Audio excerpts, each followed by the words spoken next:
अस्सलामु अलैकुम वरहमतुल्लाहि वबरकातुहु। अल्हम्दुलिल्लाह वस्सलातु वस्सलामु अला रसूलिल्लाहि सल्लल्लाहु अलैहि व अला आलिहि व अस्हाबिहि व अत्बाइहि अजमाइन।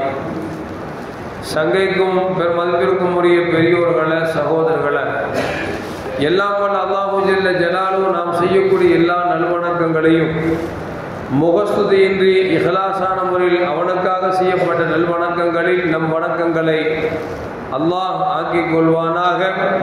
நாம் செய்யக்கூடிய வியாபாரங்களிலும் தொழில்துறைகளிலும் நஷ்டமில்லாத ஹலாலான ஒரு நிரம்ப லாபத்தை பெற்று அந்த லாபகரமான வாழ்க்கை கொண்டு தம் தேவைகளையும் தேவை உடையவர்களின் தேவைகள் நிறைவேற்றக்கூடிய நல்ல பொருளாதாரத்தையும் உள்ள விசாலத்தையும் அல்லாஹ் நம் அனைவர்களுக்கும் வழங்கி அல்வானாக.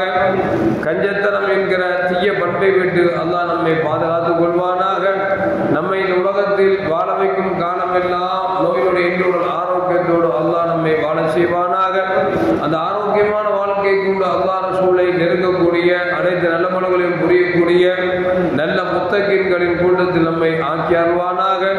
திடீர் மரணங்களை விட்டும் தீய மரணங்களை விட்டும் நம்மையும் நம் குடும்பத்தையும் நம் சமூகத்தையும் அல்லாஹ் முழுமையான முறையில் பாதுகாத்துக் கொள்வானாக. ஆஸ்பத்திரியின் செலவினங்களை விட்டும் வேதனைகளை விட்டும் அல்லாஹ் நம்மை பாதுகாத்துக் கொள்வானாக.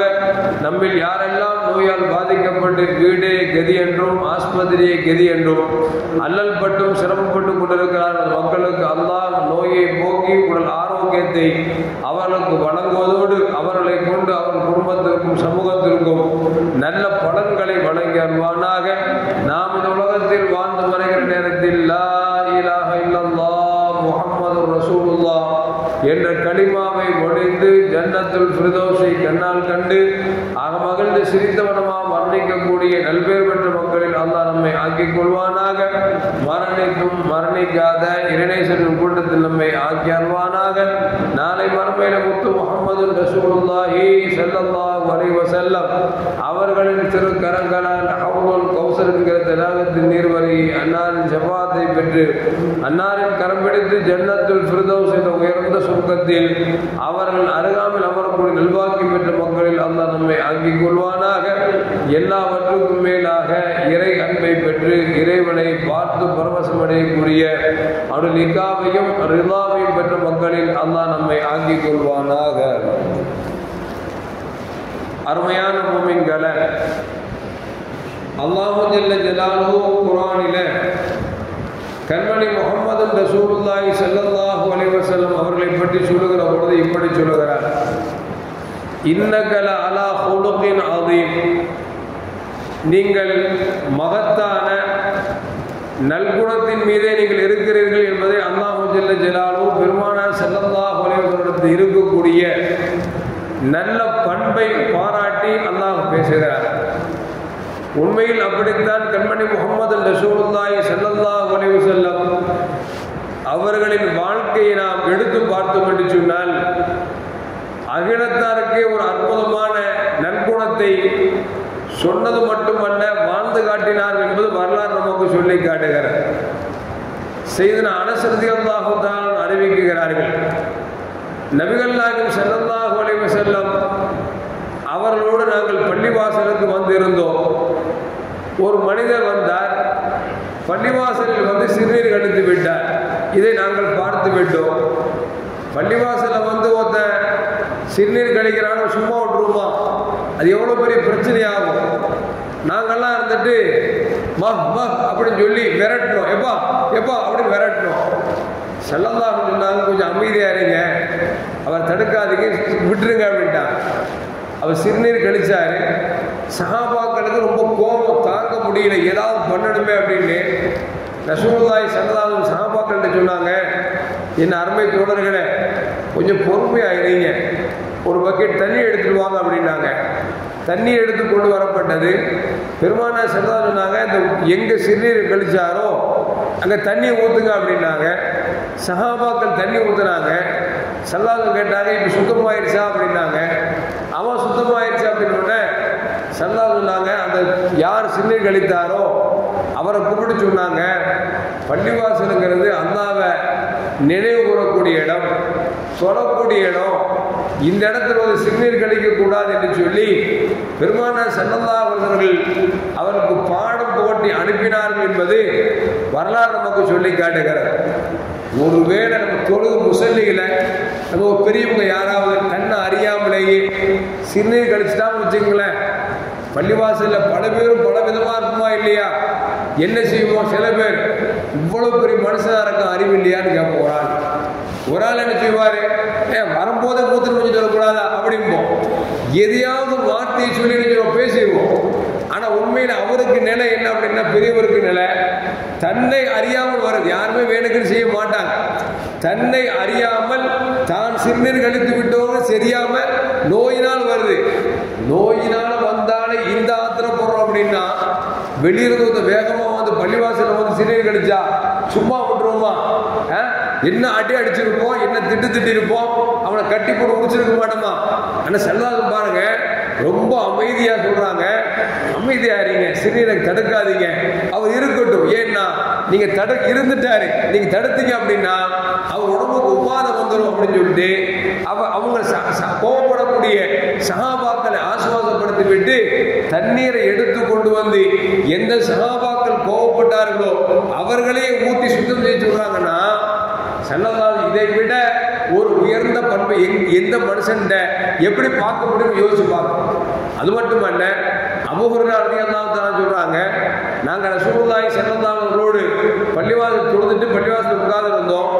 ஒரு ஆள் வந்தாரு, தொழுதுட்டு என்ன சொன்னாரு, அல்லாஹும்ம ரஹம்னி, அல்லாஹும்ம ரஹம்னி, யா அல்லாஹ் எனக்கு இரக்கம் காட்டுவாயாக, வரஹம் முஹம்மது ஸல்லல்லாஹு அலைஹி வஸல்லம் இரக்கம் காட்டுவாயாக, வலா தரஹம் மானா, எங்களோடு இருக்கக்கூடிய யாருக்கும் இரக்கம் காட்டாத அப்படின்ட்டார்.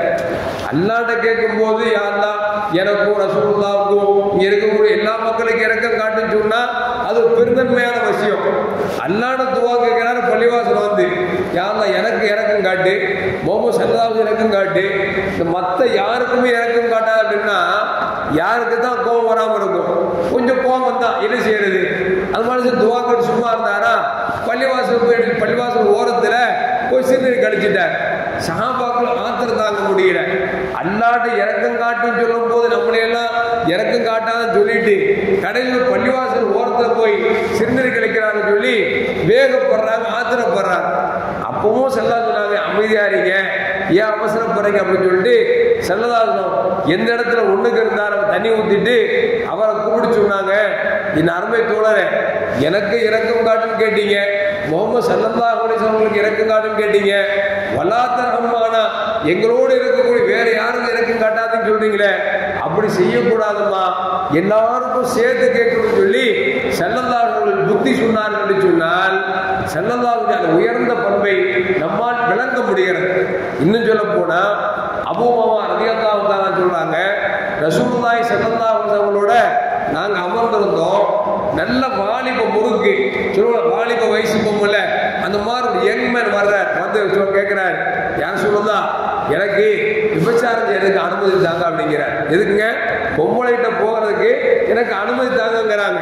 சஹாபாக்கள் கோவம், யார்கிட்ட போய் என்ன வார்த்தை கேட்கிற, ஜினாவே இல்லாம ஆக்கணும், விபச்சாரத்தை ஒழிக்கணும் வந்திருக்கிற பெருமானாட்ட போய் விபச்சாரத்துக்கு அனுமதி தாங்க அப்படின்னு கேட்டா எப்படி இருக்கு அப்படின்னா, போலீஸ்காரன்ட்டே போய் சார் நான் திருடணும் கொஞ்சம் அனுமதி தாங்கன்னு கேட்குற மாதிரி இருக்கு. இந்த காலத்தில் ஒத்துக்குவாங்க, ஏன்னா ரெண்டு பேர் உடனே அது வேற பிரச்சனை. ஆனா ஸல்லல்லாஹு அலைஹி வஸல்லம் வந்து கேட்கிறாரு விபச்சாரம் பண்றதுக்கு அனுமதி தாங்கன்னு சொல்லி. சஹாபாக்கள் கோபம் தாங்க முடியல, யார்கிட்ட வந்து என்ன வார்த்தை கேட்கிறா மனுஷன் அப்படின்னு வேகப்படுறாங்க.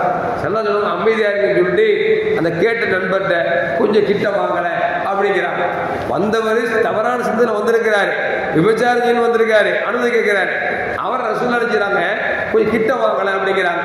ரசூல் நல்ல கிட்ட வந்துட்டு கேட்டாங்க, எப்பா நான் கேட்கிறேன்னு தப்பா நினைச்சுக்காத, உங்க உம்மாவை யாராவது உங்க உம்மாவை நீ விபச்சாரம் செய்வியா அப்படின்னு கேட்டாங்க. யார் சொல்லுதா, எங்க உம்மாவை நான் எப்படி விபச்சாரம் செய்வேன்? ஸல்லல்லாஹு சொன்னாங்க, எந்த பெண்மணியை போய் நீ விபச்சாரம் செஞ்சாலும் ஒருத்தருக்கும் ஒருத்தருக்கும் தாயா இருப்பாங்களா இல்லையா? அவன் மக வந்து விபச்சாரத்தை விரும்புவாங்களா? எப்படி நீ உன் தாயை விபச்சாரம் செய்வதை நீ விரும்ப மாட்டாயோ அதுபோன்றுதான பிறர் தாயை அவன் மகன் விபச்சாரம் செய்வதை விரும்ப மாட்டான் அப்படின்னு சொன்னாங்க. அடுத்து திருப்பி கேட்கிறாங்க, சரிப்பா அம்மா விபச்சாரம் செய்ய மாட்டேன், நீ பெத்த மகளை விபச்சாரம் செய்வியாகும். யார் சொல்றா, என்ன வார்த்தை சொல்றீங்க, பெத்த மகளை விபச்சாரமா செய்ய மாட்டேன் அப்படின்னா ஸல்லல்லாஹு சொன்னாங்க, நீ யாரை விபச்சாரம் செஞ்சாலும் அந்த பெண்மணி ஒரு தாய் தகப்பனுக்கு மகளாத்தானே இருப்பா. அப்போ எப்படி உன்னுடைய மகளை நீ விபச்சாரம் செய்ய விரும்ப மாட்டாயோ அதுபோன்று அவரும் விரும்ப மாட்டார்களவா அப்படின்னாங்க. திரும்பி ரசூலுல்லாஹ் கூப்பிட்டு கேட்கிறாங்க, ஏன்னா விபச்சாரத்தை என்ன வந்துருச்சு வச்சுங்களேன், சீக்கிரம் அகல. பொதுவாக சொல்லுவாங்கல்ல, இந்த பெண் சோக்கு இருந்து வச்சுங்க அவன் வாழ்க்கையில் ரொம்ப கஷ்டப்படுவான், பின்னால் ரொம்ப சிரமப்படுவான். பட்டவங்க நிறைய பேர் இருக்கிறாங்க. எதுக்கு சொல்லுவார் அப்படின்னா ஸல்லல்லாஹு ஒரு திருப்பி சுத்தியில் அடிச்சவன் அடிக்கிறாங்க. சரிப்பா உடன் பிறந்த சகோதரி இருக்கிறார், அவ கூட நீ விபச்சாரம் செய்வியா அப்படின்னா யார் சொல்லுதா, உடன் பிறந்த சகோதரி கூடயா நான் செய்ய மாட்டேன் அப்படின்னா ஸல்லல்லாஹு சொன்னாங்க, நீ யாரை விபச்சாரம் செய்ய ஆசைப்படுறியோ அவன் ஒருத்தனுக்கு சகோதரியா தானே இருப்பா, அவ எப்படி நீ விரும்ப மாட்டாயோ அதுபோல அவங்க விரும்ப மாட்டார்களவா அப்படின்னு சொல்றாங்க. அடுத்து மீண்டும் கேட்கிறாங்க, சரிப்பா ஒரு சாட்சி விபச்சாரம் செய்வியா அப்படின்னாங்க. யார் சொல்லுதா, அது எப்படி விபச்சாரம் செய்ய மாட்டேன், அதே மாதிரி தான்ப்பா ஒரு பெண்மணி அவ யாருக்கா சாட்சியாக தான் இருப்பா, விபச்சாரம் விரும்ப மாட்டாங்களோட அவர் சொல்றாரு, யார் சொல்லுதா, நான் இனிமேல் தவறான காரியம் செய்ய மாட்டேன் என்று சொன்ன பொழுது ரசூலோட பெருந்தன்மை பாருங்களேன். அல்லாஹு மக்ஃபிர் லஹு, யா அல்லாஹ் விபச்சாரத்துக்கு அனுமதி கேட்டு ரசூலோட வந்துட்டாரு, எவ்வளவு போய் பாவம் செஞ்சிட்டாரு, அவருடைய பாவத்தை மன்னிப்பாயாக. வத்தஹீர் கல்பஹு, அவருடைய உள்ளத்தில் இருக்கக்கூடிய அந்த கெட்ட எண்ணத்தை போக்கி அவருடைய உள்ளத்தை பரிசுத்தப்படுத்துவாயாக அப்படின்னு ரசூலுல்லாஹ் சொல்லி சொல்றாங்க. இவர் இனிமேல் இந்த பாவத்தை செய்யாமல் இருப்பதை விட்டு நீ அவரை தூரப்படுத்துவாயாக சொல்லி ரசூலுல்லாஹ் அவருக்காக துவா செய்கிறார்கள். ஹதீஸில் வருகிறது, இந்த துவாவுக்கு பிறகு அவர் எந்த பெண்ணையும் ஏறிட்டு பார்த்ததில்லை என்று வரலாற்றில் பதிவு செய்யப்படுகிறது என்று சொன்னால், அருமையான பெண்களை கொஞ்சம் யோசிப்பாங்க. நம்ம மகன் நம்மள்கிட்ட வந்து, வாப்பா நான் அந்த பொண்ணை பார்த்துட்டு இருக்கிறேன், கொஞ்சம் அந்த பிள்ளை கூட போயிட்டு வரேன்னு சொல்லி வச்சுக்கிறேன், சும்மா விட்டுருவோம். ஏண்டா யார்கிட்ட வந்து என்ன கேள்வி கேட்கிற, பெத்த தப்புட்டே கேட்கிறியா அப்படின்னு நினைச்சுவோம், போட்டு வாங்கிடுவோம். ஏன்னா கேட்கிற செயல் அவன் ஈழத்தனமான செயல், ஈழத்தனமான சொல்லி அந்த சொல்ல கேட்டவங்க சும்மா இருக்க முடியாது. ஆனா நபிட்டையே வந்து கேட்கிறார் அப்படின்னா அவருக்கு ஸல்லல்லாஹு எப்படி பானம் புகுத்தினாங்க, அவருக்கு எப்படி துவா செஞ்சாங்க. இப்படிப்பட்ட நல்ல பண்புள்ளவர்கள் பெருமானார் ஸல்லல்லாஹு அப்படின்னா அந்த பண்புள்ள ராஜாவை பெருமானார் ஸல்லல்லாஹு அவர்களை நபியாக ஏற்றுக்கொண்டிருக்கிற நாமள்கிட்ட சில செயல்பாடு வரணுங்க. நம்மள்கிட்ட யாராவது தவறா பேசிட்டா கூட அவங்க எப்படி பாடம் சொல்லணுமோ சொல்லணுமே தவிர அவன் தவறா கேட்டுட்டாங்கிறதுக்காக நாம கடும் சொற்களால் பேசணும் அப்படின்னா அவன் என்ன எண்ணத்தில் வந்தானோ அதை விட்டு அவன் தவிர்த்து கொள்ள மாட்டான். வருகிற என்ன நோக்கத்தில் வருகிறானோ அது தவறுன்னு சொல்லி காமிச்சு அவனுக்கு பாடம் எடுத்து அவனுக்காக துவா செய்வதுதான் நம்ம மீது கடமை என்பதையும் இந்த ஹதீஸ் நமக்கு சொல்லி காட்டுகிறது. எல்லாம் நபிகள் நாயகம் ஸல்லல்லாஹு அலைஹி வஸல்லம் எந்த நற்பண்போடு வாழ்ந்து காமித்தார்களோ அந்த நற்பண்புகளை நமக்குள் உள்ளடக்கக்கூடிய நல்ல மூமின்களின் கூட்டத்தில் என்னையும் உங்களையும் அல்லாஹ் ஆக்கிக் கொள்வானாக. அஸ்ஸலாமு அலைக்கும் வரஹ்மத்துல்லாஹி வபரகாத்துஹு.